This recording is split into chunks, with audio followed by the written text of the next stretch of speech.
गांव के बाहर एक पुरानी हवेली थी, जिसके बारे में लोग कहते थे कि वहाँ भूतों का बसेरा है।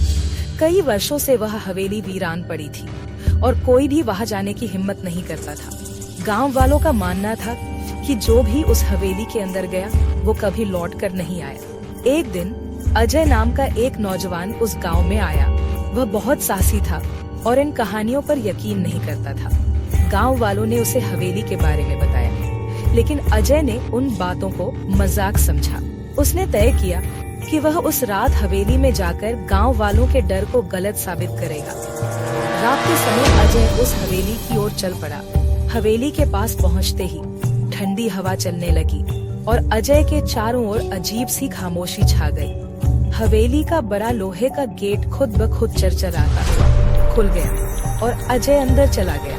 अंदर का वातावरण बहुत डरावना था।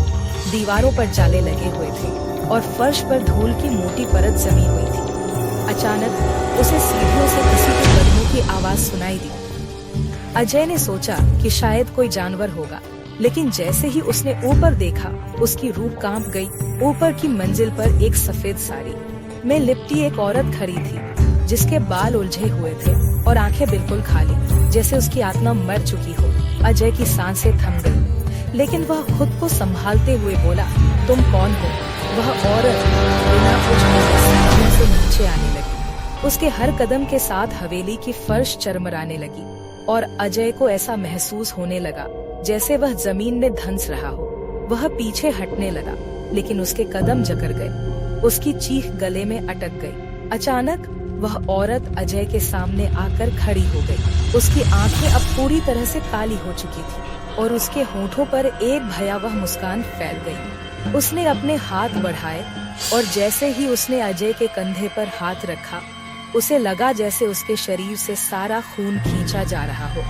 अजय के शरीर से जान निकलने लगी। उसकी आंखें धीरे धीरे बंद होने लगी और आखिरी आवाज जो उसने सुनी वह उस औरत की धीमी हंसी थी। अगले दिन गांव वालों ने देखा कि हवेली का गेट फिर से बंद हो चुका था और अजय का कोई नामो निशान नहीं था। उसके बाद से कोई भी उस हवेली के पास जाने की हिम्मत नहीं कर सका। कहते हैं कि अजय की आत्मा भी अब उस हवेली के भूतों में शामिल हो गई है और जो भी वहां जाएगा वह कभी वापस नहीं आएगा।